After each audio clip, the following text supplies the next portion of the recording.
शादीशुदा औरतें हैं या शादीशुदा मर्द हैं, तो याद रखें, अगर शादीशुदा औरत है, शौहर आपको बुरा मिल गया, तो इसका मतलब ये नहीं है किसी आवारा को दोस्त बनाकर टुकड़े टुकड़े करके ड्रम में डाल दीजिए। नहीं, आप उससे डाइवर्सन लेकर आप उसे छोड़ दीजिए और आप दूसरी जिंदगी जीने के लिए स्वतंत्र है, मगर किसी की जान मत लीजिए। अगर आपकी बीवी गलत मिल गई, आपके नजरिए से गलत है, तो आप उसे तलाक देकर आजाद कर दीजिए। खुदारा उसे कत्ल मत कीजिए जो इस दौर में हो रहा है। दूसरी गुजारिश, हम जिस मुल्क में जीवित और जिंदा हैं, जहां सारी लड़ाइयां हैं, वहीं पर एक लड़ाई हिंदू मुसलमान सबको मिलकर लड़ने की जरूरत है। मियाँ इस मुल्क में अजीब हो गया, 10 लाख 20 लाख 50 लाख खर्च करके शादियां हो रही है। इधर हाल ये है, लड़की को दाढ़ी वाला दूल्हा पसंद नहीं, तो देवर के साथ भाग कर जाकर कोर्ट मैरिज कर ली। अब बताइए, वो जो उस लड़के का निकाह हुआ उसका क्या होगा? यहाँ का तो इतना व्यवस्था चरमराया हुआ है कि इनको इससे कोई मतलब नहीं है।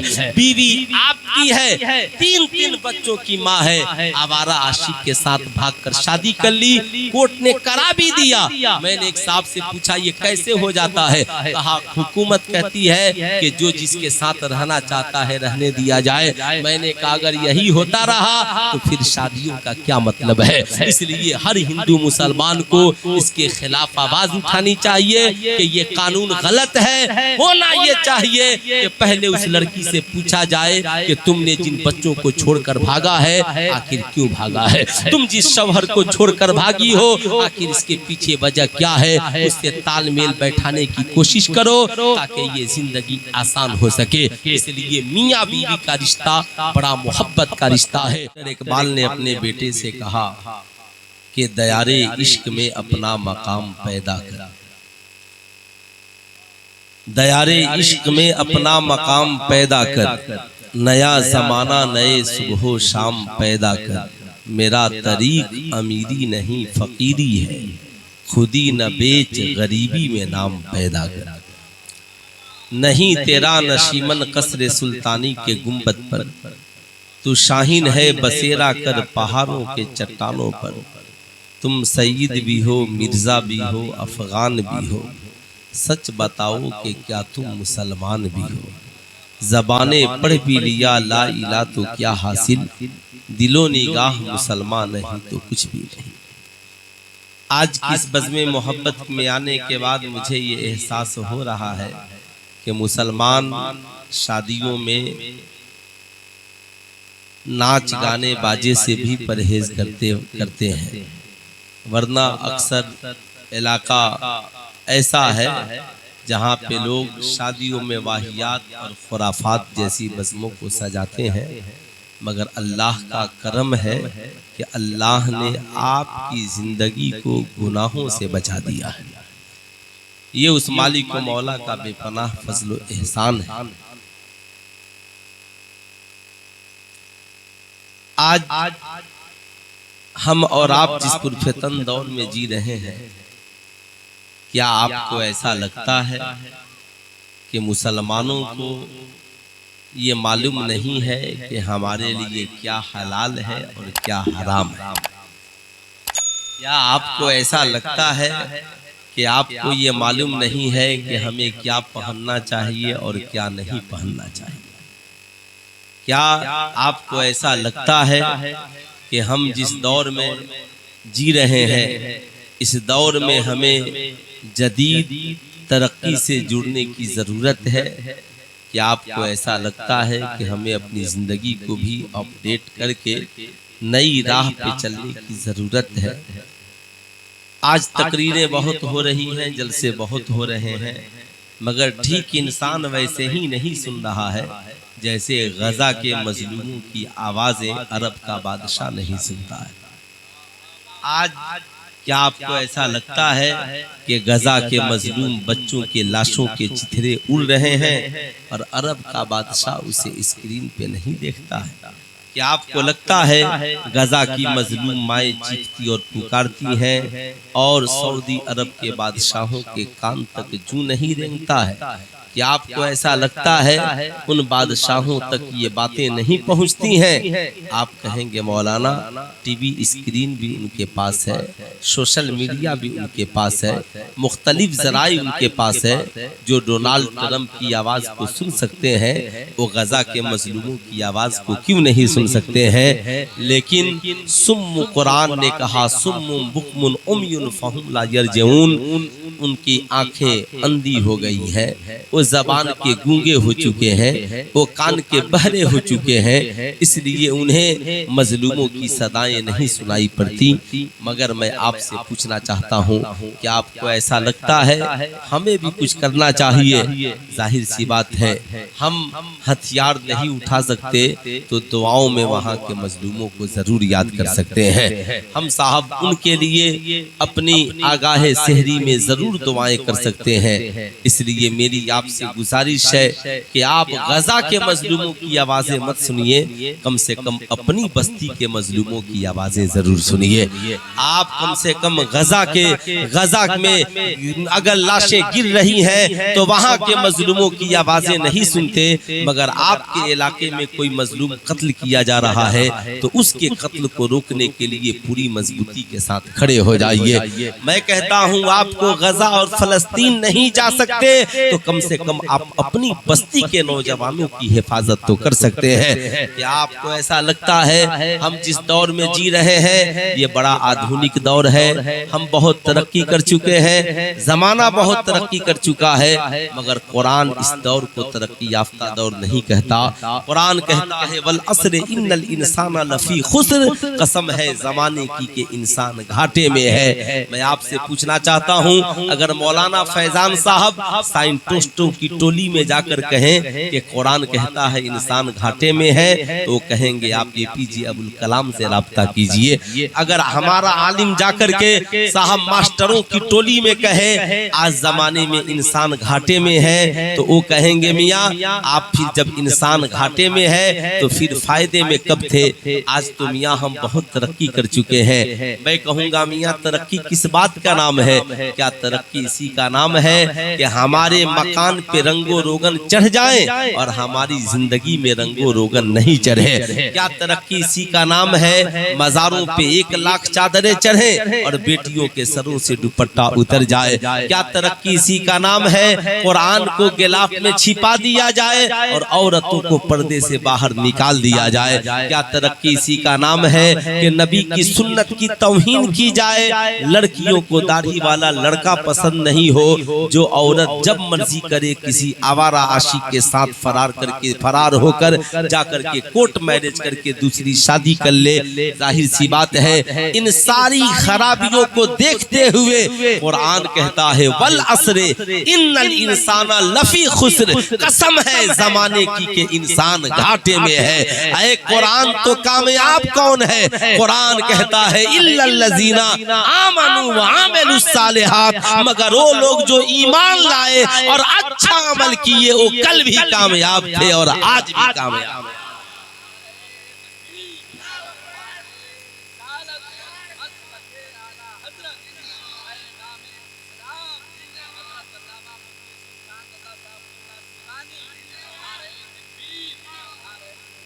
अब कुरान ने कहा कामयाबी के लिए ईमान चाहिए, कामरानी के लिए ईमान चाहिए, अमले सालेह चाहिए। ईमान भी हो अमले सालेह भी हो, मगर ईमान के लिए और अमले सालेह के लिए आपको इल्म चाहिए, आपको एजुकेशन चाहिए, आपको शिक्षा चाहिए। यानी बगैर तालीम के आप ईमान को समझ नहीं पाएंगे, बगैर तालीम के आप अच्छे अमाल को समझ नहीं पाएंगे, बगैर तालीम के आप साहब अमाल क्या अच्छा है और क्या बुरा है आप इसे समझ नहीं पाएंगे। इसलिए मैं आपसे कहना चाहूंगा यही वजह है इस्लाम में नमाज बाद में फर्ज है। बच्चा बालिग होगा तब नमाज फर्ज है, बच्ची बालेगा होगी तब नमाज फर्ज है, बच्चे बालिग होंगे तब रोजा फर्ज है, एक इंसान मालदार होगा तब ज़कात की तालीम फर्ज है, एक इंसान अमीर होगा तब हज की तालीम फर्ज है। मगर बात जब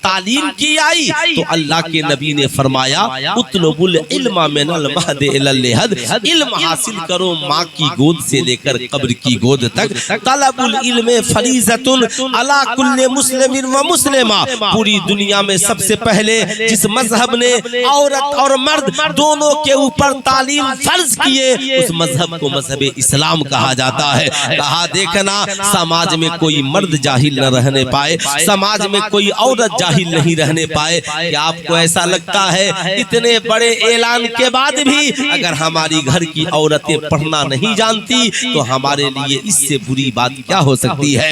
इतने बड़े ऐलान के बावजूद अगर हमारे खानदान के बच्चे अनपढ़ और जाहिल हैं तो साहब इससे बड़ी बेवकूफी और बुरी बात हमारे लिए और क्या हो सकती है?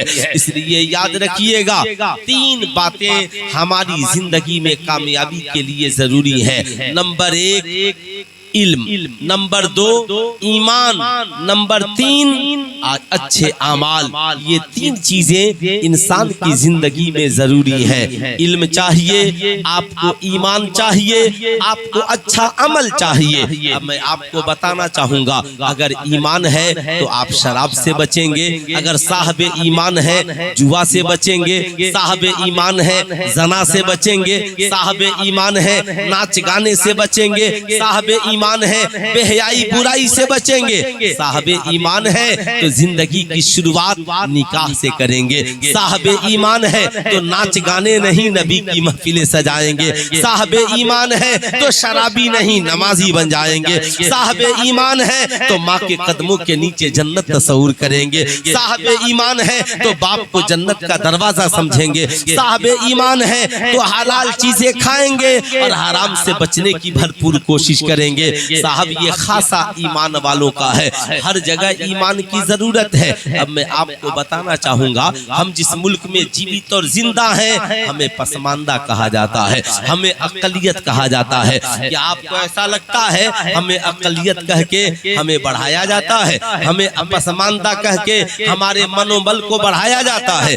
आपको क्या लगता है? लेकिन मुझे ऐसा लगता है जब जब कोई किसी पार्टी का लीडर मुसलमानों को अकलियत और पसमानदा कहता है तब तब हमारी कौम के नौजवानों का दिल चकनाचूर होता है, इसलिए कि वो ये समझते हैं कि हम अकलियत में हैं, इसलिए बहुत ज्यादा हम तरक्की नहीं कर सकते, बहुत ज्यादा हम आवाज नहीं उठा सकते, हम अक्सरियत के मुकाबले में नहीं आ सकते। मगर मैं आपको बताना चाहूंगा मियाँ ये अकलियत और ये पसमानदा आपको इस जहन से निकलना होगा कि हम अकलियत में हैं, हम पसमानदा में है। मैं आपको याद दिलाना चाहूंगा अभी मौलाना सज्जाद साहब तारीख आलम की बात कर रहे थे, मैं आपको याद दिलाना चाहूंगा जरा कुछ तारीख का सफर कीजिए। हमारी तादाद आज कम थी या उस वक्त कम थी जब मुस्तफा जाने रहमत हजरत ज़ैद इब्ने अरकम के घर में बैठकर सहाबा को कलमा पढ़ा रहे थे। हमारी तादाद आज हम अकलियत में आज है या उस वक्त अकलियत में थे जब हजरत अबू बकर दामने इस्लाम में आ रहे हैं? साहब आज हम अकलियत में हैं या उस वक्त अकलियत में थे जब उमर इब्ने खत्ताब ने 40वें मुसलमान की शक्ल में रसूलुल्लाह के दामने करम को थामा था। आप कहेंगे नहीं मौलाना हम तो जंगे बद्र में भी अकलियत में थे, हम तो खैबर में भी अकलियत में थे, हम तो बदरो हुनैन में भी अकलियत में थे, हम तो सुलह हुदैबिया में भी अकलियत में थे।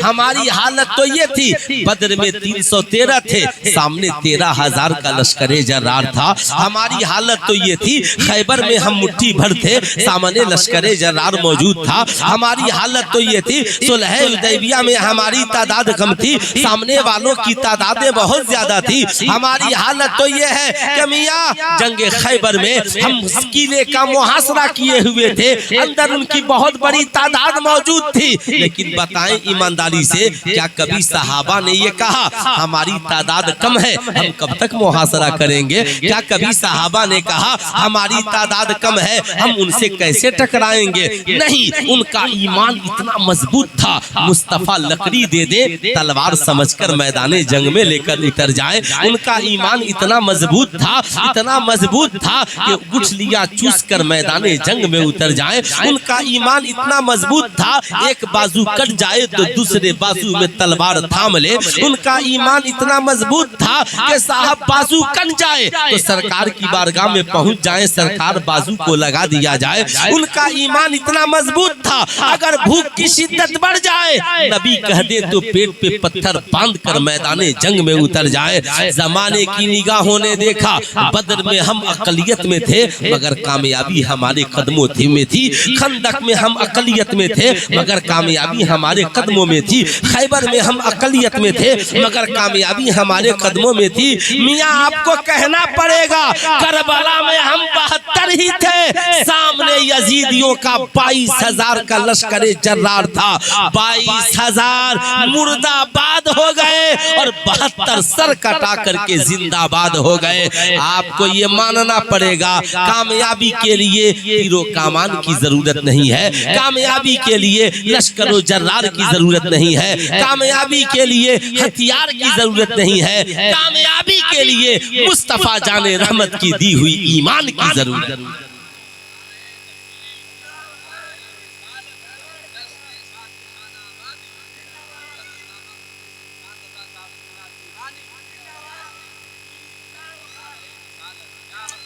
ईमान सबके लिए जरूरी है, मर्द हो औरत हो, बच्चा हो बूढ़ा हो, अनपढ़ हो जाहिल हो, साइंटिस्ट हो डॉक्टर हो इंजीनियर हो। मैं आपसे पूछना चाहता हूँ जो बेईमान है वो भी पार्टनर ईमानदार ही तलाश करता।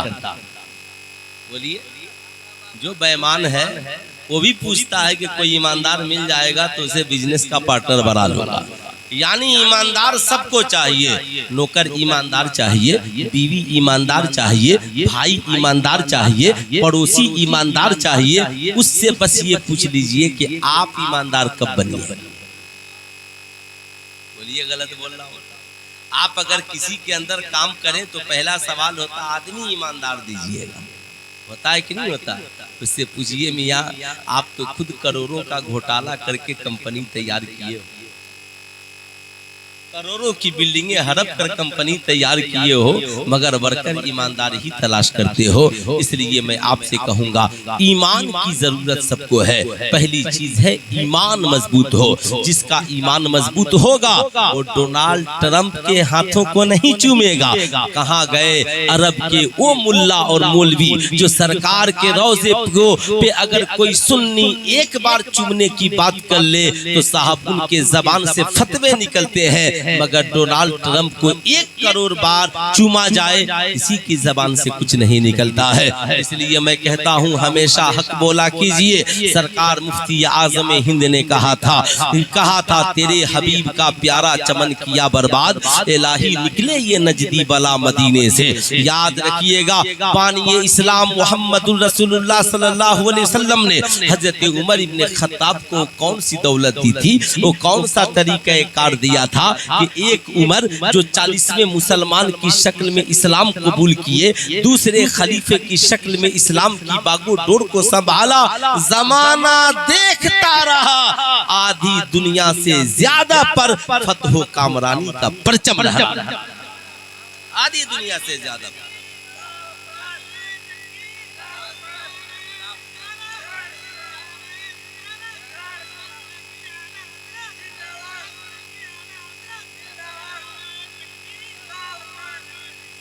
अब मैं आपको 2-3 बातें बताऊंगा, माँ बहनों तुम भी जरा गौर से सुनना। तुम्हें तो चाहिए कि सबसे ज्यादा तुम रसूलुल्लाह की सुन्नत की पैरवी करो, सैयदा खातून जन्नत की सीरत की फ्लावर बनो। आज हमारी कौम की बेटियों ने अपनी इज्जत को इज्जत समझना छोड़ दिया है। मैं तो हमेशा फिक्रमंद रहता हूँ कब तक हम अखबार में पढ़ते रहेंगे कि तुम्हारा कत्ल हो गया, तुम्हारा गला रेत दिया गया, कब तक अखबार में ये बेइज्जती की दास्तानें पढ़ी जाती रहेंगी। इसलिए हमें अपने आप को बदलना होगा, हमें अपनी फिक्र को बदलना होगा। हजरत उमर इब्ने खत्ताब का हाल ये था, ये इतने मजबूत इंसान थे उमर इब्ने खत्ताब साहब, उनका हाल ये था एक कुर्ता है मगर बादशाह वक्त बन करके बैठे हैं। बड़े बुजुर्ग जिनका नाम सुनकर कैसर और किसरा दहल जाते थे, एक यहूदी देखने के लिए अरब की सरजमी पर आया, कहा कि कौन उमर है जिनके नाम के तराने पूरी दुनिया में है और हर जालिम जिस उमर के नाम से थर्रा जाता है, आखिर ये उमर है क्या और उमर है कौन, इसका इतना बड़ा दबदबा कैसे है। मदीने में पहुंचता है, लोगों ने कहा रियाया की खबरगिरी के लिए गए हैं। जब गया तो देखा हजरत उमर थक हार कर एक दरख्त के नीचे एक ईंट को तकिया लगाकर आराम कर रहे हैं। देखा तो हैरत में पड़ गया, मैंने तो बड़े बड़े बादशाहों को आलीशान महलों में आराम करते देखा, मगर ये कैसा बादशाह है, इसके नाम का खौफ पूरी दुनिया में है और ये जमीन पे लेट कर एक ईंट के तकिए से आराम कर रहा है। साहब उनका दस्तूर यही था, वो जमाने को दरसे वफा यही देते थे, हमारा तरीक अमीरी नहीं फकीरी है, खुदी न बेच गरीबी में नाम पैदा कर। हजरत उमर इब्ने खत्ताब का हाल ये था, उनको देखकर शैतान अपना रास्ता बदल लेता था। उनका हाल ये था, सुना कि दरियाए नील, अब आपने कभी सोचा होगा दरियाए नील हजरत उमर इब्ने खत्ताब खलीफतुल मुस्लिमीन है, अल्लाहु अकबर। हजरत अमर इब्ने आस मिस्र के गवर्नर हैं। उस वक्त होता यह है कि वहाँ पे दरियाए नील हर साल खुश्क हो जाता, लोग एक खूबसूरत लड़की को सजा संवार करके ले जाते और उसे उस दरियाए नील में कत्ल कर देते, फिर दरियाए नील जारी हो जाता। हजरत अमर इब्ने आस के पास लोग वहाँ के आए, अमर इब्ने आस इमसाल बली किसकी चढ़ेगी, किस औरत का नाम निकाला जाए, कौन और किस औरत को कत्ल किया जाए। अमर इब्ने आस ने कहा आखिर जिस औरत को कत्ल करना चाहते हो इसकी वजह क्या है, उसका गुनाह क्या है। इस्लाम बेला वजह किसी को कत्ल की इजाजत नहीं देता, बेला वजह किसी को मारने की इजाजत नहीं देता। कहा अमर इब्ने आस अगर एक औरत का कत्ल नहीं किया गया तो सारे लोग मर जाएंगे, प्यासे मर जाएंगे, जानवर मर जाएंगे। कहा सुनो ऐसा नहीं होगा, पहले मैं खलीफतुल मुस्लिमीन को खत लिखूंगा। हजरत उमर इब्ने खत्ताब को अमर इब्ने आस ने खत लिखा। उमर इब्ने खत्ताब ने जब खत को पढ़ा, दुनिया वालों तारीख में शाहिद रहना, इंसान इंसान को खत लिखता है, दोस्त दोस्त को खत लिखता है, बीवी शौहर को खत लिखती है, शौहर बीवी को खत लिखता है, भाई भाई को खत लिखता है, उस्ताद शागिर्द को खत लिखता है, मुरीद पीर को खत लिखता है, मगर ये ऐसा हुक्मरा है खत लिखता है तो दरियाए नील को लिख रहा है।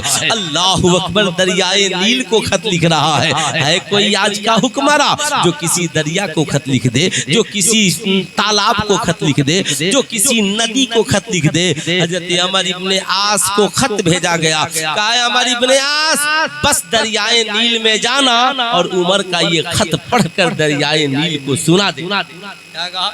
उमर का ये खत पढ़कर दरियाए नील को सुना देना, पानी जारी हो जाए तो सुबहान अल्लाह, नहीं जारी हो फिर भी किसी औरत को कत्ल नहीं करना, उमर पानी का इंतजाम करे।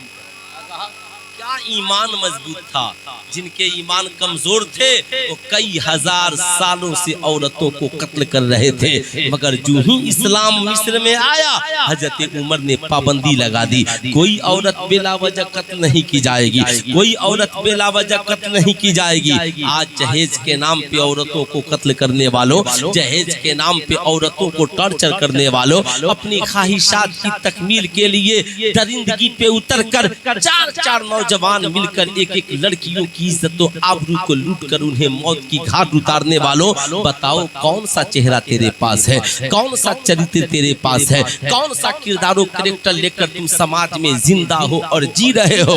ऐ मेरी कौम के शहजादों, जमाना बदले या नहीं बदले, लेकिन इंशाअल्लाह हमें अपने आप को जरूर बदलना है। जब हजरत उमर इब्ने खत्ताब ने कासिद से खत को भेजा, हजरत अमर इब्ने आस ने एक खत पढ़ा और मुस्कुराया, कहा मिस्र वालों मुबारक हो, उमर इब्ने खत्ताब ने खलीफतुल मुस्लिमीन ने खत भेजा है और दरियाए नील को सुनाने के लिए कहा है।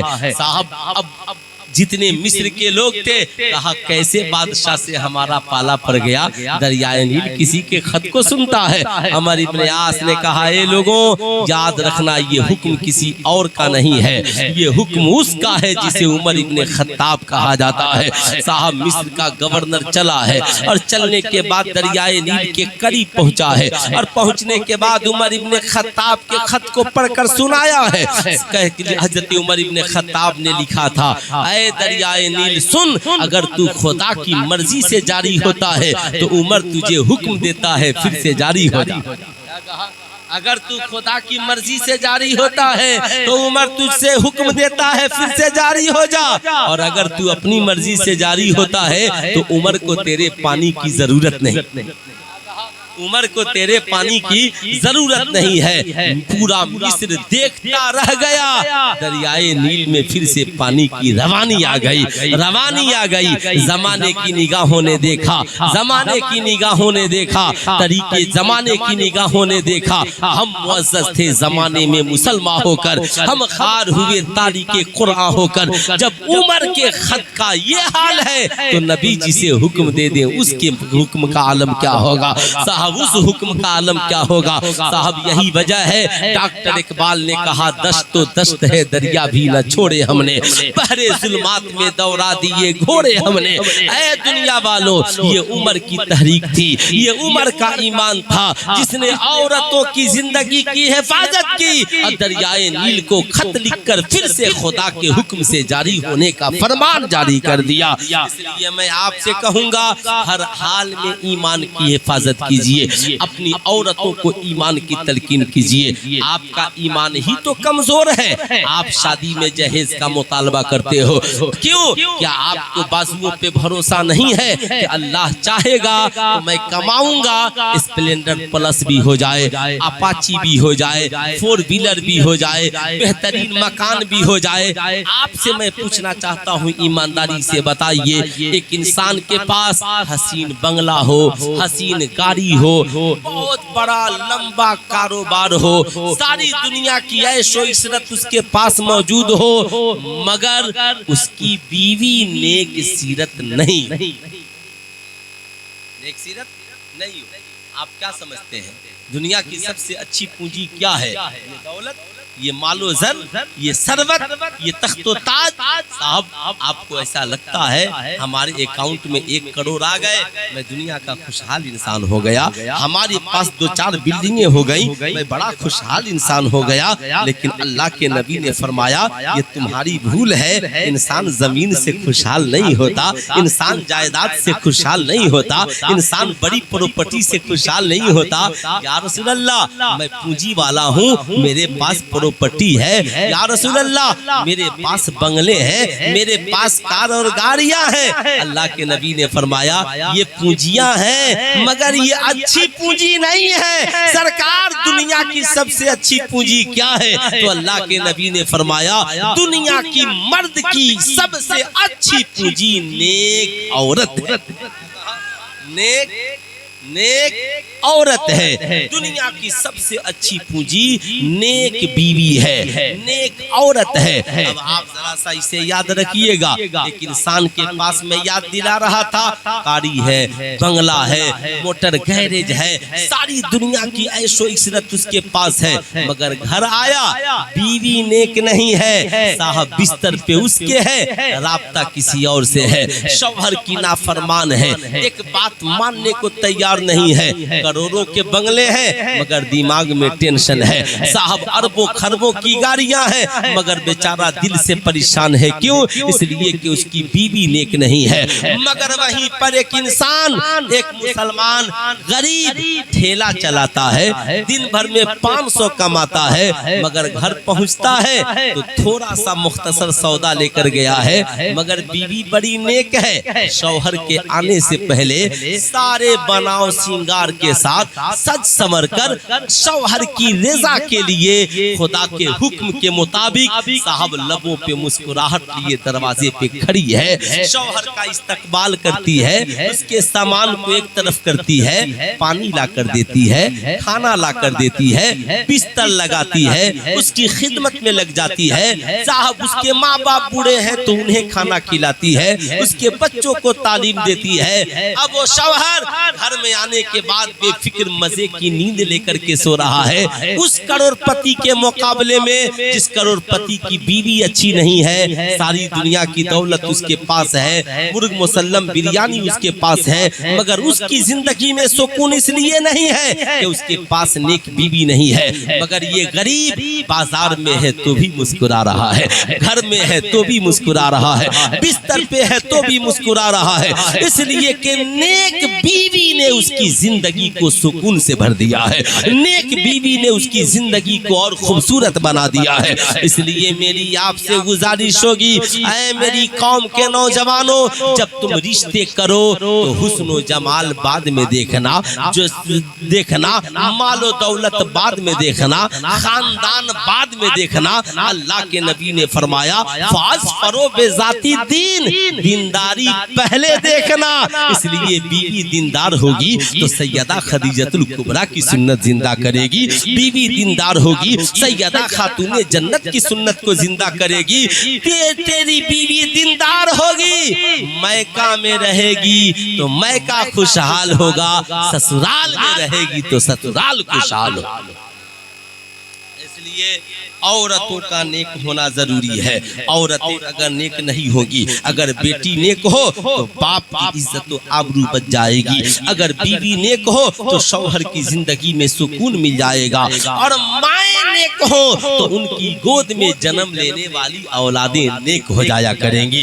यही तो इंसान की जिंदगी के तीन पहलू हैं। इसलिए कहा जाता है एक मर्द पढ़ लिख कर संवरता है तो एक शख्सियत संवरती है, और एक औरत संवरती है तो एक शख्सियत नहीं कई नस्लें संवर जाया कई नस्लें संवर जाया करती हैं। इसलिए मेरी आपसे गुजारिश है, बेटियों को नेक बनाइए, बीवियों को नेकियों की तलकीन कीजिए, माओं को नेकियों की तलकीन कीजिए। मैं अपनी कौम की बिलखुसूस औरतों से गुजारिश करूंगा, खुद भी नेक बनिए, अपनी बेटियों को नेकियों की तलकीन कीजिए। क्या आपको ऐसा लगता है इस वक्त तलाक की हदें बहुत ज्यादा बढ़ गई है, तलाक की तादाद बहुत ज्यादा बढ़ गई है? आपको ऐसा लगता है? बिल्कुल आपको ऐसा लगता होगा। उसकी वजह सिर्फ क्या है? उसकी वजह सिर्फ ये है, लड़का BA MA तक पढ़ा, सारी चीजें पढ़ा, अब उसकी शादी होने वाली है, मगर उसे इतनी फुर्सत नहीं है कि मेरी बीवी का मेरी जिंदगी में क्या हक है,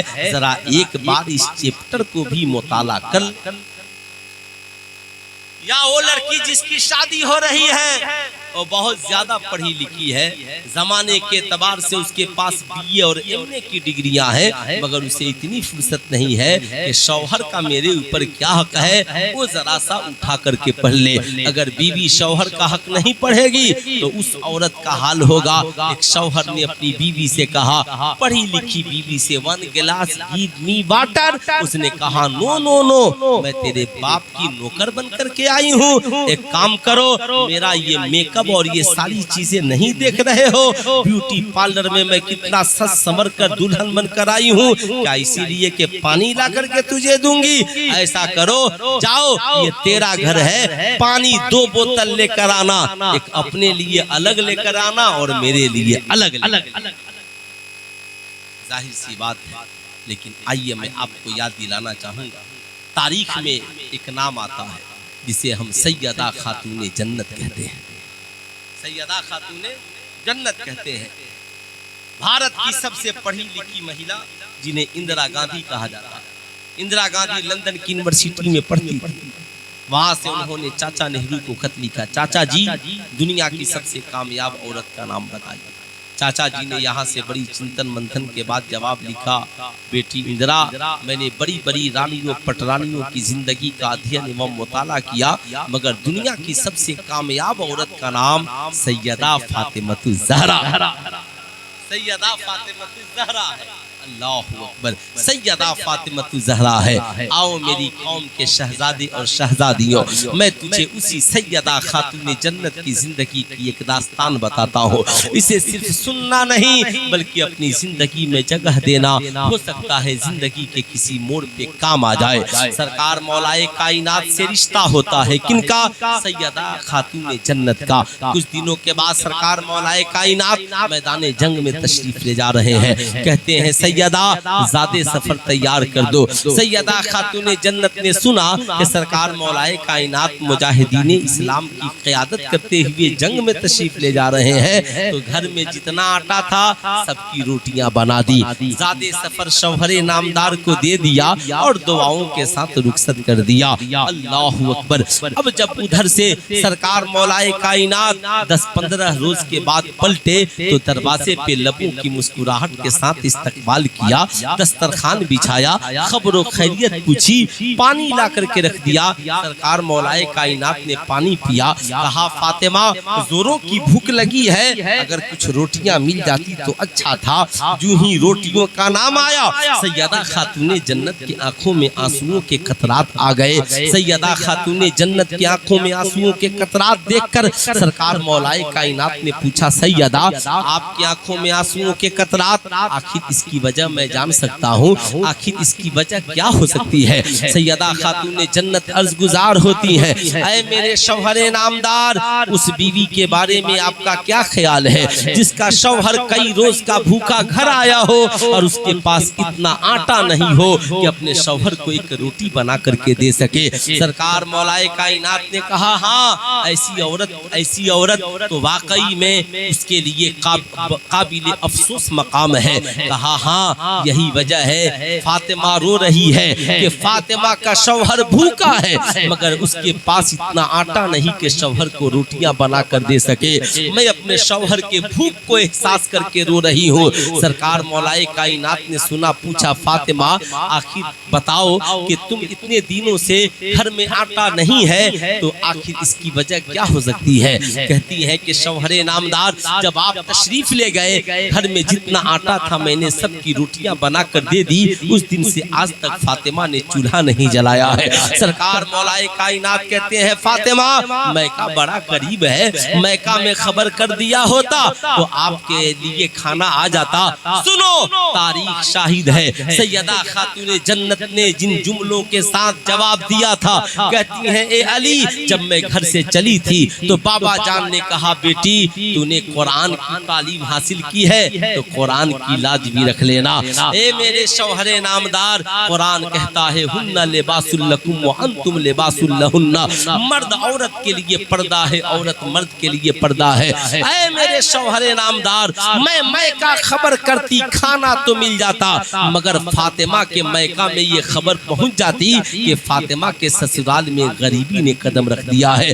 फातिमा भूखे रहना तो गवारा कर सकती है मगर ससुराल की गरीबी को मैका में बयान करना गवारा नहीं कर सकती। मैं आपसे पूछना चाहता हूँ कि आज भी हमारी औरतों के ज़हन में ये बात है, हमारे घर की जदीद बहुओं के ज़हन में ये बात है कि मेरा शौहर है, ये जिस ससुराल में मैंने कदम रखा भी ये मेरा घर है, इस घर की इज्जत मेरी इज्जत है, इसकी शिकायत मैका में करना, अपनी माँ से करना, अपनी भाभी से करना, अपने घर वालों से करना, यह हमारे लिए जेब नहीं देता है, ये अच्छी बात नहीं है। इस्लाम कहता है शौहर के अंदर कोई खराबी हो तो मर्द शौहर के अंदर कोई खराबी हो तो बीवी इस्लाह की कोशिश करे और बीवी के अंदर कोई खराबी हो तो शौहर इस्लाह की कोशिश करे। मगर आज हमारे यहाँ दोनों तरफ तालीम की कमी है, न मर्द के पास बीवी के हुकूक की तालीम है, न बीवियों के पास शौहरों के हुकूक की तालीम है।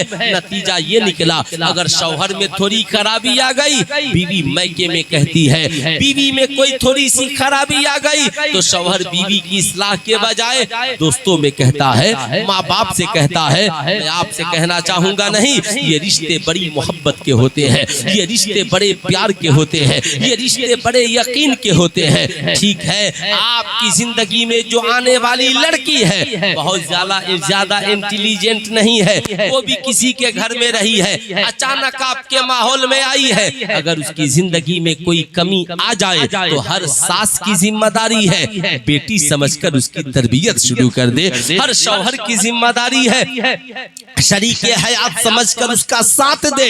मामलात को उलझाने के बजाय मामलात को सुलझाने की कोशिश करे। आपका प्रॉब्लम ये है तो इसका हल ये है, आपके साथ दिक्कत ये है तो हम आपके साथ खड़े हैं। यानी प्रॉब्लम को बढ़ाने के बजाय प्रॉब्लम के हल, मसाइल के हल की जानिब आपको कोशिश करनी है। आप सिर्फ फातिहा कराते हैं मगर गौसे आजम की जिंदगी को भूल जाते हैं। सरकार गौसे आजम के अखलाक का हाल ये था कि सरकार बड़े पीर दस्तगीर की अहलिया की अगर तबीयत खराब हो जाती तो घर का सारा काम काज खुद संभाल लिया करते थे। लेकिन आज हमारे नौजवानों की हालत ये है, थोड़ी सी बीवी के अंदर कोई खराबी हो गई तो हम सीधे तलाक तक पहुंच जाते हैं। क्या इस्लाम ने यही कहा? आज नौजवान तलाक देने का तरीका भी नहीं जानता। शायद ये समझता है कि जब तक तीन नहीं बोलेंगे तलाक वाक़ई नहीं होगी। याद रखिएगा, अगर इस मजलिस में आपको नहीं बताया जाएगा तो किस मजलिस में आपको बताया जाएगा? निकाह का इनेकाद नहीं हो तो नस्लें बर्बाद हो जाएंगी। और तलाक की शरई हैसियत को नहीं जानिएगा तो मियाँ बीवी के रिश्ते खत्म हो जाएंगे। इसलिए शरीयत कहती है मियाँ बीवी में जब कोई इख्तलाफ हो तो शौहर की जिम्मेदारी बनती है पहले बीवी को समझाए। क्या करे? बीवी को समझाए। उन जाहिलों की तरह नहीं जो एक ही बार में सारा काम कर देते हैं। एक साहब से मैंने पूछा कि आपने कितनी तलाक़ें दी हैं? कहा मौलाना साहब याद थोड़ी है, जब बोलने लगे तो फिर गिनने की कोशिश नहीं की। आज हालात ये हैं, इंडिया में हैदराबाद की सरजमी पर ऑनलाइन निकाह हो रहे हैं। एक साहब ने मुझको फोन किया मेरे इलाके से, हजरत सऊदी अरब में ऑनलाइन निकाह पढ़ाया जा रहा है, क्या हम लोग यहाँ से रहकर इंडिया में अपने यहाँ ऑनलाइन निकाह कर सकते हैं? मैंने कहा देखिए हमारे यहाँ तो ऑनलाइन निकाह का कोई सिस्टम नहीं है, लेकिन क्या ऑनलाइन कोई बच्चा पैदा कर सकता है? अगर आप कीजिए तो बात की जाए। जाहिर सी बात है बड़ा पुरफितन दौर है। ऐसी फराड लड़कियां हैदराबाद में घूम रही हैं जो ऑनलाइन अच्छे खासे कमाने वाले विदेशी लड़कों से शादियां कर लेती हैं। हर माह उनसे पैसा मंगाती हैं, रात में हुस्नो जमाल का मुजाहरा करती हैं। लड़का जब उधर से चलता है और कहता है सुनो खुशी की बात यह है 2 साल मेरे पूरे हो गए, मैं तुझसे मिलने आ रहा हूँ, तो कहती है कि सुनो ऑनलाइन निकाह किया था, ऑनलाइन तुमको तलाक देती हूँ, तुझे ऑफलाइन कभी मिलने की कोशिश मत करना। अब वो लड़का बेचारा 2 साल की कमाई बर्बाद करके सिवाय बेहोश होने के क्या रह जाएगा? ऐ नौजवानों, ऐसी लड़कियों के झांसे में मत आना। दौलते माँ के कदमों में खर्च करो, बाप के दामने करम में खर्च करो, अपने घरों की हिफाजत करो, अपनी बहनों की इज्जत और आबरू की हिफाजत करो। सुनो, अगर किसी औरत को जिंदगी में लाना है तो बगैर निकाह के जिंदगी में न लाना।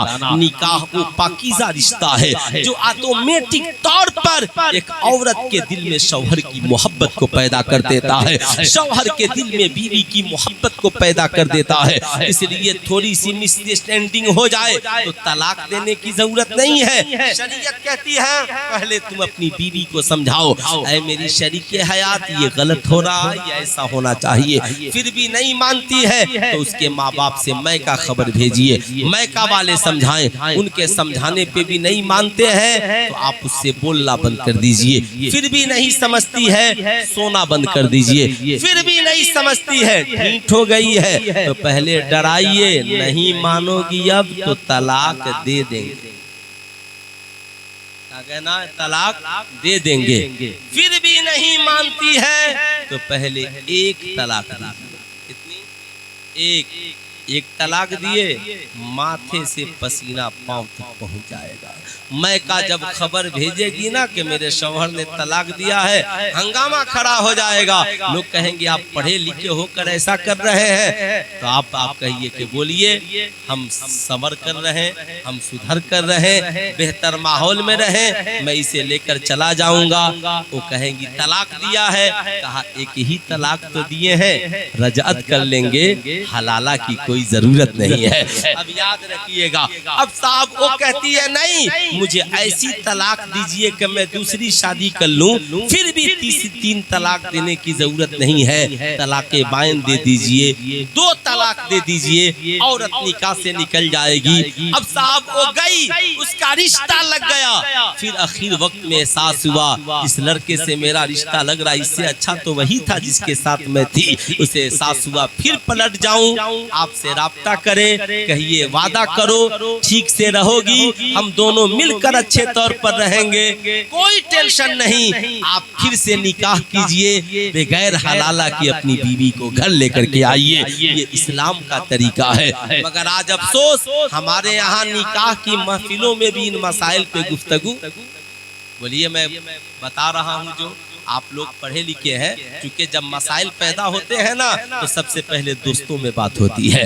दोस्त भी बेचारा नहीं जानता तो क्या बताएगा। हमारे यहाँ इस पे खिताबों जलसों में खिताब नहीं होते। दूसरी पोजीशन आपको लड़कियों को भी और लड़कों को भी बता देता हो, ठीक यही कंडीशन। अगर आपका शौहर नहीं मानता तो आप पहले उसे समझाइए, नहीं समझता है उसके माँ बाप से कहिए, फिर भी नहीं समझता है दारुल कज़ा में जाकर एक मुकदमा कर दीजिए। अगर याद रखिएगा मुकदमा काजी समझाएगा, फिर भी नहीं समझता और कहता है कि हम तुझे तलाक भी नहीं देंगे, तू तेरी जिंदगी बर्बाद कर देंगे, ये उसके बस की बात नहीं है। काजी तमाम हालात का जायजा लेकर फंस के निकाह करके तलाक बाइन के जरिए आपको दूसरी निकाह की इजाजत दे देगा। आप निकाह से निकल जाएंगी। अगर आपने शादी नहीं की, फिर आपका शौहर आपको अपनाना चाहता है, फिर भी हलाले की जरूरत नहीं, आप जा सकती है। ठीक यही हाल, ये दोनों कंडीशन मैंने बता दिया। कोई लड़का घर से भाग गया, 2-3 साल 4 साल पता नहीं चल रहा है, लड़की वाले परेशान हैं। परेशान होने की आपको जरूरत नहीं है। इस्लामी दारुल क़ज़ा में जाइए, हर जगह इदारे शरिया का शाख मौजूद है। दारुल क़ज़ा में मुकदमा दायर कीजिए, 3 नोटिस जाएगा, तफ्तीश की जाएगी, लड़का नहीं पहुंचेगा, हालात हाजरा को देखते हुए, आपके खर्च को देखते हुए फंस के निकाह के जरिया दूसरी शादी की इजाजत दे दी जाएगी। ये मुख्तसर सी बातें मैंने बताई, अब मैं आपको बताना चाहूंगा। याद रखिएगा, निकाह कीजिए, शादियां कीजिए, मगर माँ की कदरों को मत भूलिए, बाप की कदरों को मत भूलिए। अब मैं जो गुफ्तगू कर रहा था वो आप उसे जरूर समाअत कर ले। ईमान के लिए इल्म की जरूरत है। मैंने ये बात की थी, जमाना हमें अक़लियत कहता है, जमाना हमें पसमानदा कहता है। हम हर दौर के चैलेंजेज रहे हैं, इस दौर का भी बहुत बड़ा चैलेंज है। अब जो समझ भाई से मैं पूछना चाहता हूँ, बिलफर्ज मान लीजिए मेरा ताल्लुक ऐसी बस्ती में है जिस बस्ती में मेरा कोई वजूद नहीं है। लोग मेरे माँ बाप को नीची निगाह से देखते हैं, मेरे खानदान को गिरी हुई निगाह से देखते हैं, मेरी बस्ती को लोग नीची निगाह से देखते हैं। तो क्या हम लोग बस्ती छोड़कर पलायन कर जाएंगे? क्या हम लोग अपना घर बार छोड़कर चले जाएंगे? क्या माँ बाप को लेकर के शहर बदर हो जाएंगे? नहीं, हमें वहीं रहकर अपना वकार ऊंचा करना है, हमें वहीं रह करके अपने वकार को बुलंद करना है।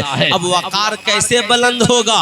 दौलत के जरिया वकार बुलंद नहीं होगा, दौलत उधर भी है। मैट्रिक इंटर सिर्फ करने से वकार बुलंद नहीं होगा, मैट्रिक इंटर उधर भी पढ़े लिखे लोग हैं। फिर करना क्या होगा? कहा उसके लिए वाहिद जरिया है आपके पास शिक्षा भी हो और शिक्षा में पावर हो, यानी पावर ऑफ एजुकेशन आपके पास हो। आप अपने बच्चों को बताइए, बेटा अब तक हमारे खानदान का नाम नीचा रहा, बस्ती का नाम नीचा रहा। इतना पढ़ो, पढ़ लिख कर तुम IPS अफसर बन जाओ, नहीं हो तो जज बन जाओ, कलेक्टर बन जाओ, कम से कम थानेदार बन जाओ, नहीं कुछ तो कम से कम एक टीचर बन जाओ, वो भी नहीं तो समाज का पढ़ा लिखा बेहतरीन आलिम बन जाओ। यानी इतना पढ़ो कि गांव में तेरे मुकाबले का कोई पढ़ा लिखा नहीं हो। फिर देखो जिस दिन तू पढ़कर IPS अफसर बनकर या बड़ा आलिम दीन बनकर गांव आएगा, वही लोग जो तुझे नीची निगाह से देखते थे तेरी ताजीब करते हुए नजर आएंगे, तेरा इस्तकबाल करते हुए नजर आएंगे। इसलिए वो लोग जो कहते थे ये गांव मेरा नहीं है, वो कहेंगे नहीं, अब उस गांव का मिजाज बदलने लगा है। उस गांव के बच्चे IPS अफसर बन रहे हैं, उस गांव में आलिमों की तादाद है, उस गांव में डॉक्टरों की तादाद है, उस गांव में पढ़े लिखे ताजिरों की तादाद है, उस गांव में सुलझे हुए लोगों की तादाद है। मेरी कौम के नौजवानों, जिंदगी में याद रखना, तू चाहता है अकलियत में रहकर अक्सरियत पे गालिब आ जाए, तू चाहता है तेरे खानदान का सर बुलंद हो जाए, तू चाहता है जमाने में तुझे इज्जत मिले, तो इज्जत की सिर्फ एक राह है और उस राह का नाम है तालीम। क्या नाम है? क्या नाम है? तालीम। आपके पास शिक्षा भी हो, हाथ आपका हो, कलम सरकार की हो, पावर हो उस कलम में, फिर देखें आपकी इज्जत, आपकी शोहरत, आपकी मकबूलियत। आपने देखा होगा हमारे यहाँ जलसों में एक नारा लगता है, नारे का नाम है मसलके, जोर से बोलिए, मसलके। शायद आपने ये समझा है जब शायर पढ़े तब मसलके आला हजरत, जब शायर ऊंची खींचे तब मसलके आला हजरत। आपको शायद यही समझ में आता है जितनी अच्छी शायरी उतना ही मसलके आला हजरत, लेकिन आपने सही से मसलके आला हजरत को समझा नहीं है। याद रखिएगा मसलके आला हजरत ये नहीं है। आला हजरत ने लिखा मजार शरीफ पर एक चादर चढ़ाओ ताकि पता चले ये अल्लाह के वली की कब्र है। पूछा गया हुजूर बाकी चादरों का क्या किया जाए? कहा उसे बेच दो और उस अल्लाह के वली के नाम पे गरीबों में खर्च कर दो। याद रखिएगा। अब आगे बढ़िए। आला हजरत ने मुसलमानों के जीने के लिए 10 नुकाती प्रोग्राम दिया। 10 नुकाती प्रोग्राम में आला हजरत ने एक प्रोग्राम ये दिया कि आपकी कौम के जो बच्चे पढ़ रहे हैं उनकी तालीमी सलाहियतों की जांच कराई जाए। वो बच्चे क्या बनने के लायक हैं। शायद हो सकता है आपको किसी खतीब ने इस पे रोशनी डालने की कोई कोशिश नहीं की हो, लेकिन मैं आपको बताना चाहूंगा वो चाहे बच्चे मदरसे में पढ़ने वाले हो या स्कूल कॉलेज में पढ़ने वाले हो।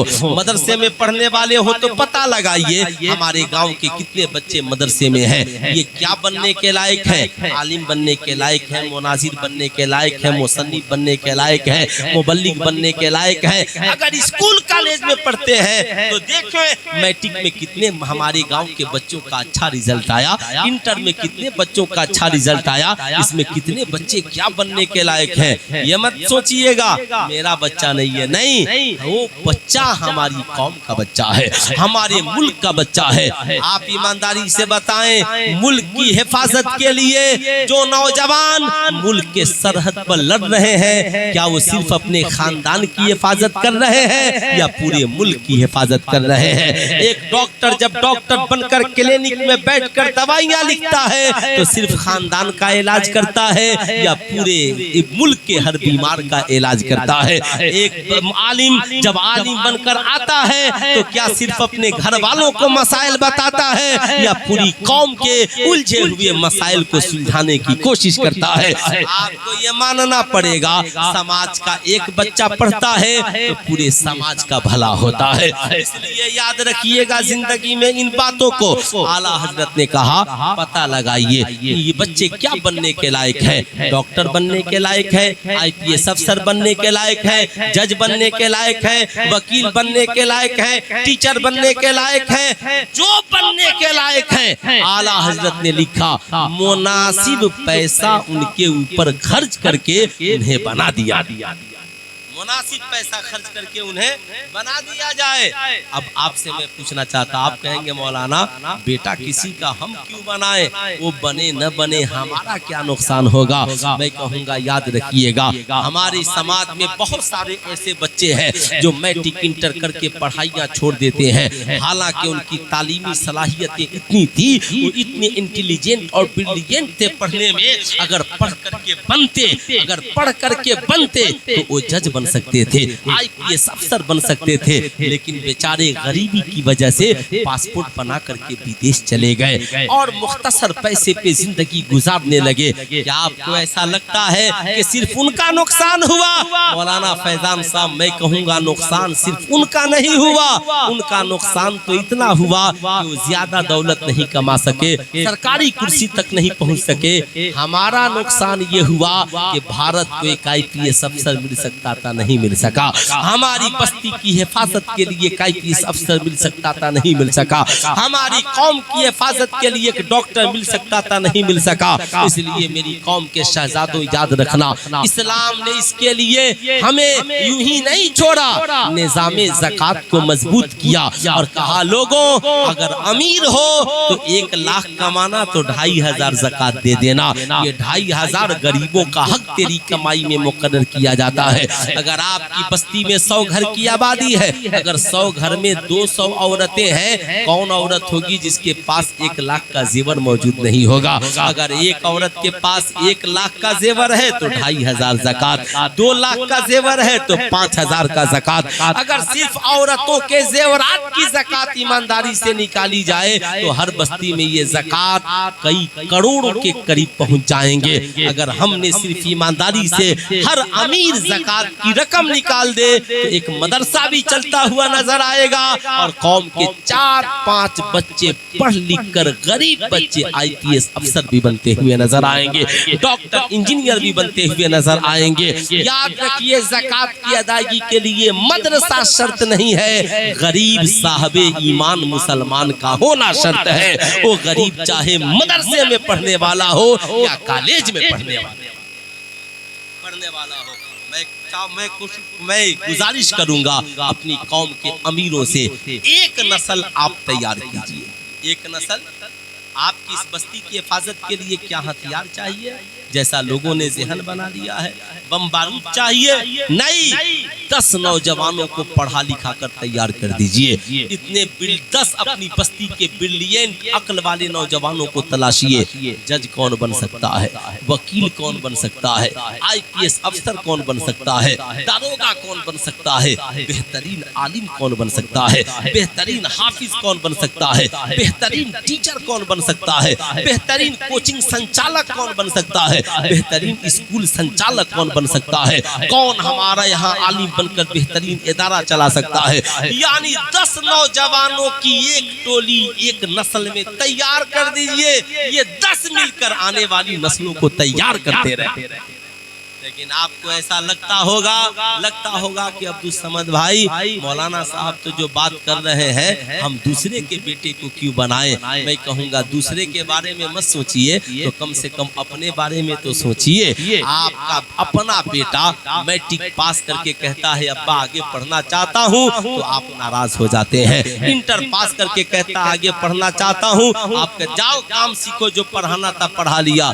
जरी का काम कर रहा है, इलेक्ट्रीशियन का काम कर रहा है, प्लम्बर का काम कर रहा है, पढ़ाने के लिए पैसा नहीं दिया, मगर वही बेटा जब 2 साल बाद कमा कर आता है तो उसकी शादी के लिए कर्ज लेता है, 100 स्कॉर्पियो ले जाने के लिए कर्ज, पूरे गांव को वलीमा खिलाने के लिए कर्ज। यानी जिस बेटे के पढ़ने के लिए 1-2 लाख कर्ज नहीं लिया, उसकी शादी में 5 लाख कर्ज लेता है, ऑर्केस्ट्रा नचाता है, महंगे जेवरात खरीदता है, महंगे कपड़े खरीदता है। हो सकता है आपके यहाँ माशरा बहुत अच्छा है, मगर हिंदुस्तान के अक्सर जगहों के हालात यही है। इसलिए मैं अपनी कौम के लोगों से गुजारिश करूंगा, आपको अगर कर्ज लेने की जरूरत है तो अपनी औलादों की शादियों के लिए कर्ज नहीं ले। शादी तो मौलवी साहब मस्जिद में निकाह पढ़ा देंगे तो भी निकाह का इनेकाद हो जाएगा, निकाह इजाबो कबूल का नाम है। लेकिन अगर बच्चे को नहीं पढ़ाइएगा, जवानी में भी पछताएगा,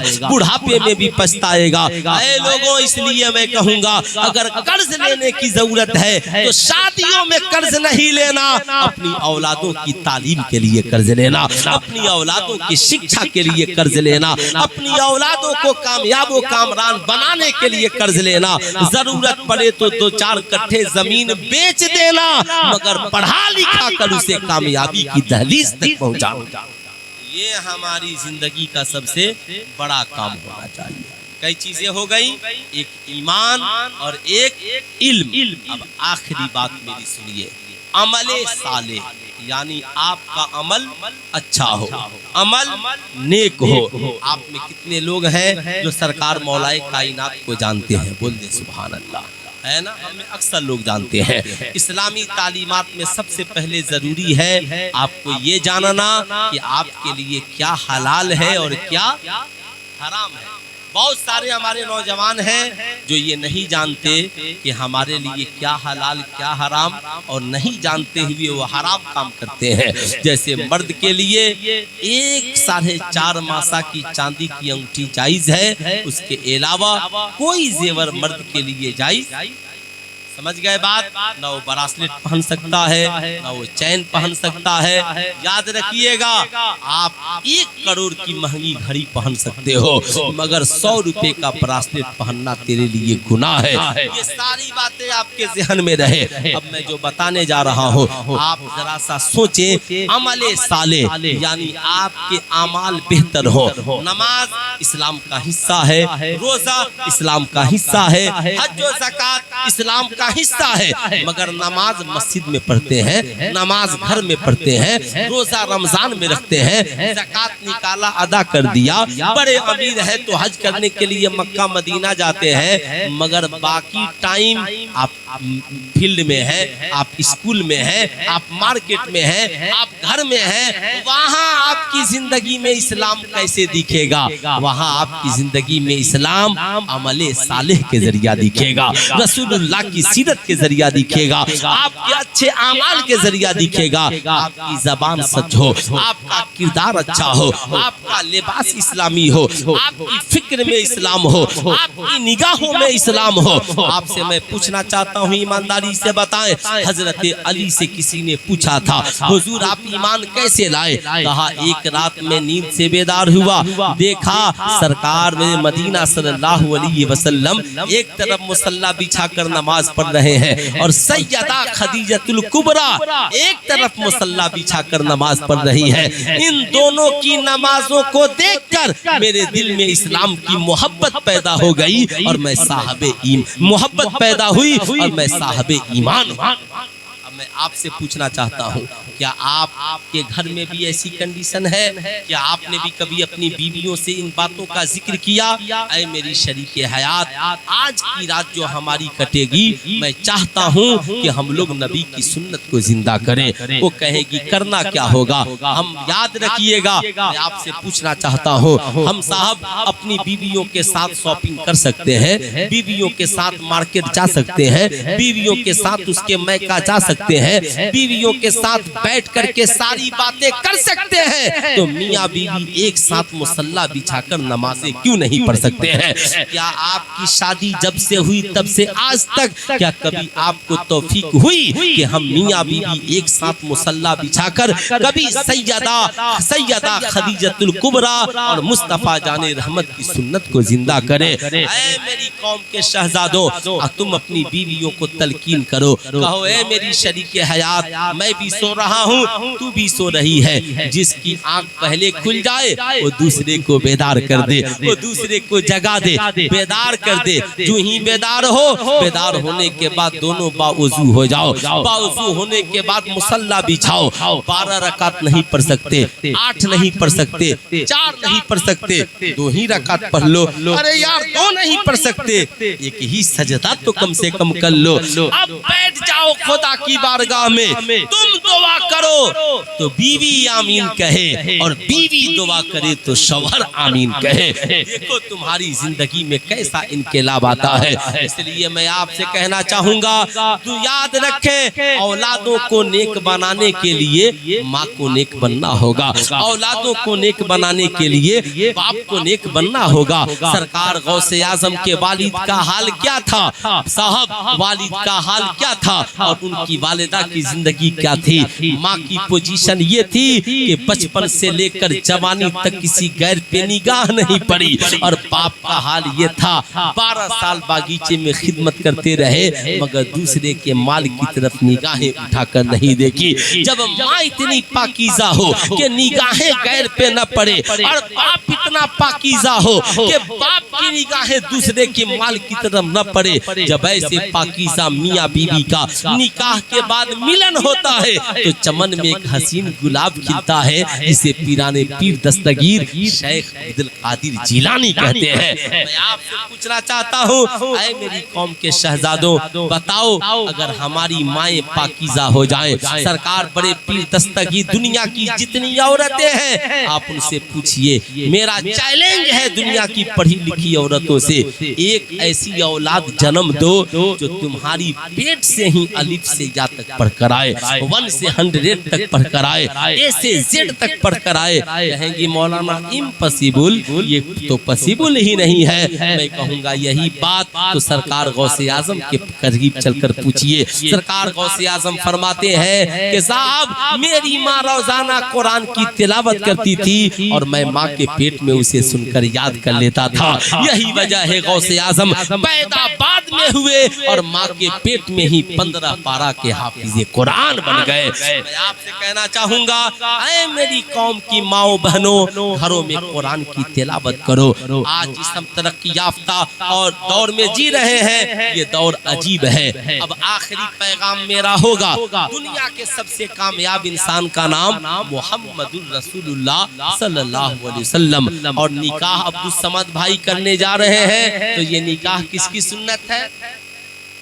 बोले जरा सा जोर से एक बार बोल दे, हुजूर सल्लल्लाहु अलैहि वसल्लम की। मैंने एक बार तो आपसे नहीं कहा कि आप सुभान अल्लाह बोलिए, अरे बोलिए एक बार भी कहा कि आप लोग सुभान अल्लाह बोलिए। मैंने एक बार भी कहा कि आप लोग नारा लगाइए या वहाँ से उठकर वहाँ बैठिए, बस वो जो सो रहे हैं उनको जगा दीजिए, है ना। जाहिर सी बात है अब सोने का वक्त हो ही गया है, 1:30 बज रहे हैं। मैं ये अर्ज कर रहा था, दुनिया के सबसे कामयाब इंसान का नाम मोहम्मदुर रसूलुल्लाह सल्लल्लाहु अलैहि वसल्लम। अल्लाह ने उस कामयाब इंसान का साथी किसे बनाया? कुरान उसका जिक्र यूं करता है, क़द जाअकुम मिनल्लाहि नूरुम व किताबुम मुबीन, तहकीक के आ गया तुम्हारी जानिब अल्लाह की तरफ से नूर और एक रोशन किताब, यानी नबी का साथी किताब बनकर आया है। अब आप तारीख का मुताला कीजिए, दुनिया के हर कामयाब इंसान का साथी किताब है। यही वजह है जब दुल्हन और दूल्हा घर से चलते हैं रुखसत होकर तो दुल्हन के माँ बाप साथ में कुरान देते हैं, यानी किताब देते हैं। अब मैं आपसे पूछना चाहता हूँ, नबियों का साथी किताब है, वलियों का साथी किताब है, आलिमों का साथी किताब है, साइंटिस्टों का साथी किताब है, डॉक्टरों का साथी किताब है, IPS अफसरान का साथी किताब है। जब दुनिया के सब कामयाब इंसानों का साथी किताब है तो आपने अपनी जिंदगी का साथी मोबाइल फोन को क्यों बना लिया? आज हमारी कौम के वो बच्चे जिन्हें किताब को साथी बनाना था वो भी बेचारे मोबाइल लेके घूम रहे हैं। उनको न किसी से बात करना है, न कोई मेल करना है, न कोई SMS करना है, लेकिन महंगा मोबाइल उनके जेब में है। जिनकी उम्र किताबें पढ़ने की थी वो मोबाइल पे PUBG गेम खेल रहे हैं। जिनकी उम्र किताबें पढ़ने की थी वो मोबाइल पे साहब सट्टा लगा रहे हैं। जिनकी उम्र किताबें पढ़ने की थी वो मोबाइल पे कार्टून मोटू और पतलू देख रहे हैं। जिन औरतों को घर में कुरान पढ़नी थी वो मोबाइल पे सीरियल प्रोग्राम देख रही है। यही वजह है शौहर शौहर थका हारा आकर कहता है कि मेरी शरीके हयात एक कप चाय बना कर दो। बीवी कहती है 5 मिनट बैठिए, जरा अपना जरूरी प्रोग्राम देख लेती हूँ, उसके बाद चाय बना करके देती हूँ। अगर शौहर साबिर है, सब्र कर ले तो सुभान अल्लाह, अगर साबिर नहीं है तो झगड़ा रखा हुआ है।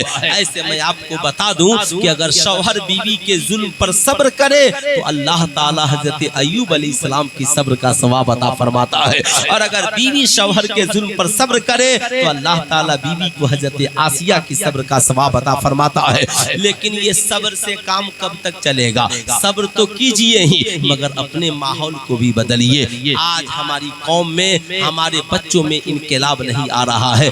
आपके नाम रिजल्ट में टॉप 10 में नहीं आते हैं। इसकी वजह क्या है? भारत के पढ़े लिखे टॉप छात्रों ने यही इंटरव्यू दिया कि हमने अपने आप को मोबाइल से अलग किया, किताब से करीब किया, मैट्रिक के टॉपर बने, इंटर के टॉपर बने, नीट में टॉप किए, यूपीएससी और बीपीएससी में टॉप किए। ये हमारी कौम का नौजवान बेचारा ये सोच रहा हम तो मोबाइल चला के टॉप बनना है। जिंदगी में मोबाइल चलाकर कभी टॉप नहीं बन सकते। सिर्फ आला हजरत के नाम का नारा लगाने वाला मत बनिए, उनके तरीके को अपनाने वाला बनिए। बताइए 14वीं सदी से लेकर आज तक आला हजरत का हम पल्ला कोई आलिम नहीं बना। आपसे मैं पूछना चाहता हूँ कि आला हजरत के पास भी 24 ही घंटा दिन भर में था या उनको एक्स्ट्रा टाइम भी अल्लाह ने दिया था? आप कहेंगे नहीं मौलाना, दुनिया में जितने कामयाब लोग गुजरे हैं उनके पास भी 24 घंटा ही था और हमारे पास भी 24, अरे बोलिए जोर से, हमारे पास भी 24 घंटा ही है, मगर हमने वक्त का मिसयूज किया, हमने वक्त का गलत इस्तेमाल किया। किताब पढ़ने की जगह मोबाइल का उपयोग किया, किताब पढ़ने की जगह हमने गेम खेला, किताब पढ़ने की जगह बैठकर फिल्में देखे, किताब पढ़ने की जगह हमने IPL देखा, किताब पढ़ने की जगह हमने टेस्ट क्रिकेट में वक्त लगा दिया। जब इम्तिहान में गए तो पल्ला नहीं पड़ा, नतीजा क्या निकला? पढ़ने की उम्र को हमने मोबाइल में बर्बाद किया। तो जाहिर सी बात है राजमिस्त्री कौन बनेगा, लेबर बनकर कौन जाएगा? साहब अब तो ये कहा जा रहा है कि बिहार में अगर फैक्ट्रियां खोल दी गई तो गुजरात कमाने के लिए कौन आएगा?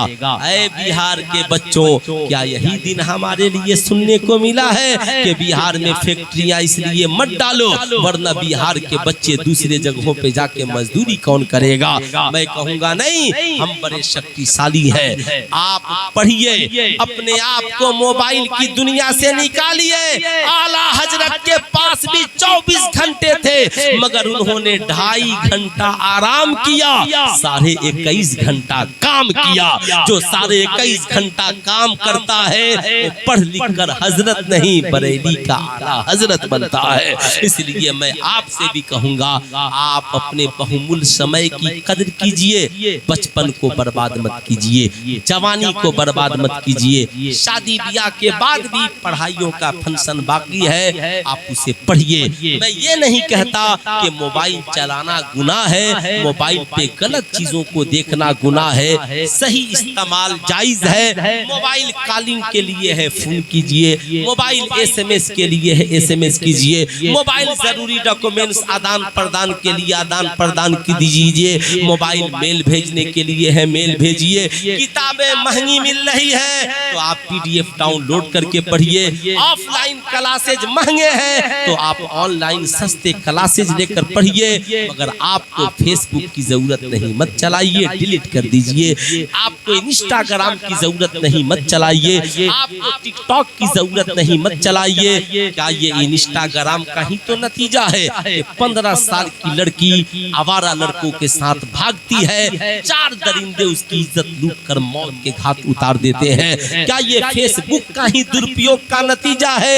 एक लड़की आवारा लड़के से टच होती है, फिर वो आवारा लड़के उस लड़की को ब्लैकमेल करके बुलाते हैं, रेप बलात्कार करके उसकी इज्जत लूट करके काट करके गटर में डाल देते हैं। मैं आपसे पूछना चाहता हूँ, अगर यूं ही अगर आपकी बेटियां सोशल मीडिया का इस्तेमाल करती हैं, उन्हें समझाइए, उन्हें बुझाइए। अपने नई नस्ल के नौजवानों से भी कहूंगा, सोशल मीडिया से दूर रहिए, किताब की दुनिया में अपनी जिंदगी को लगाइए और अपनी जगह को बनाइए। अगर आपने ऐसा नहीं किया तो आपको तबाह होने से कौन रोक सकता है, आपको बर्बाद होने से कौन रोक सकता है। आप अपनी इज्जत तो आबरू का ख्याल कीजिए। जो लोग मोबाइल की दुनिया से अपनी जिंदगी को आबाद कर रहे हैं उन्हें तबाह बर्बाद होने से कौन रोक सकता है।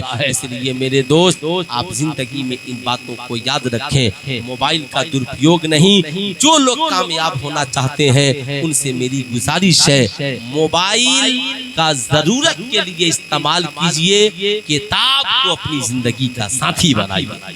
इंशाअल्लाह बनाएंगे। अरे बोले एक दो नौजवान भी इंशाअल्लाह बनाएंगे। आप इसकी तलकीन करेंगे। आखिरी गुजारिश, औरतों से भी मर्दों से भी, आपकी शादी है, आप शादीशुदा औरतें हैं या शादीशुदा मर्द हैं, तो याद रखें, अगर शादीशुदा औरत है, शौहर आपको बुरा मिल गया तो इसका मतलब ये नहीं है किसी आवारा को दोस्त बनाकर टुकड़े टुकड़े करके ड्रम में डाल दीजिए। नहीं, आप उससे डाइवर्सन लेकर आप उसे छोड़ दीजिए और आप दूसरी जिंदगी जीने के लिए स्वतंत्र है, मगर किसी की जान मत लीजिए। अगर आपकी बीवी गलत मिल गई, आपके नजरिए से गलत है, तो आप उसे तलाक देकर आजाद कर दीजिए। खुदारा उसे कत्ल मत कीजिए जो इस दौर में हो रहा है। दूसरी गुजारिश, हम जिस मुल्क में जीवित और जिंदा हैं, जहां सारी लड़ाइयां हैं, वहीं पर एक लड़ाई हिंदू मुसलमान सबको मिलकर लड़ने की जरूरत है। मियाँ इस मुल्क में अजीब हो गया, 10 लाख 20 लाख 50 लाख खर्च करके शादियां हो रही हैं। इधर हाल ये है, लड़की को दाढ़ी वाला दूल्हा पसंद नहीं तो देवर के साथ भागकर जाकर कोर्ट मैरिज कर ली। अब बताइए वो जो उस लड़के का निकाह हुआ उसका क्या होगा। यहाँ का तो इतना व्यवस्था चरमराया हुआ है कि इनको इससे कोई मतलब नहीं है। बीवी आपकी है, 3 बच्चों की माँ है, आवारा आशिक के साथ भागकर शादी कर ली, कोर्ट ने करा भी दिया। मैंने एक साहब से पूछा ये कैसे हो जाता है, कहा हुकूमत कहती है कि जो जिसके साथ रहना चाहता है रहने दिया जाए। मैंने कहा अगर यही होता रहा तो फिर शादियों का क्या मतलब है। इसलिए हर हिंदू मुसलमान को इसके खिलाफ आवाज उठानी चाहिए कि ये कानून गलत है। होना ये चाहिए कि पहले उस लड़की से पूछा जाए कि तुमने जिन बच्चों को छोड़कर भागा है आखिर क्यों भागा है, तुम जिस शौहर को छोड़कर भागी हो आखिर इसके पीछे वजह क्या है, उससे तालमेल बैठाने की कोशिश करो ताकि ये जिंदगी आसान हो सके। इसलिए मियाँ बीवी का रिश्ता बड़ा मोहब्बत का रिश्ता है। इस्लाम वो प्यारा मजहब है जिसने कहा जब तक कोई औरत किसी मर्द के निकाह में है बगैर निकाह से निकले, इस्लाम दूसरी शादी की इजाजत नहीं देता। इसलिए मैं कहूँगा मर्दों से भी औरतों से भी 3 चीजों का फरोग देना जरूरी है। नंबर 1 ईमान, नंबर 2 इल्म और नंबर 3 अमले साले। अगर 3 चीजें हमारी जिंदगी में हैं, हम किरदार से नेक बन जाएं, पढ़े लिखे व्यक्ति बन जाएं और हमारा ईमान मजबूत हो जाए तो हमारी दुनिया भी हसीन है, आखिरत भी हसीन है। फकीर को इजाजत दीजिए, फिर कभी फकीर हाजिर आया तो गुफ्तगू होगी। पूरा मजमा मिलकर पढ़ लीजिए अस्तगफिरुल्लाह रब्बी मिन कुल्ली ज़म्बी व अतूबु इलैहि। पढ़ लीजिए ला इलाहा इल्लल्लाह मुहम्मदुर रसूलुल्लाह सल्लल्लाहु अलैहि वसल्लम। अस्सलामु अलैकुम।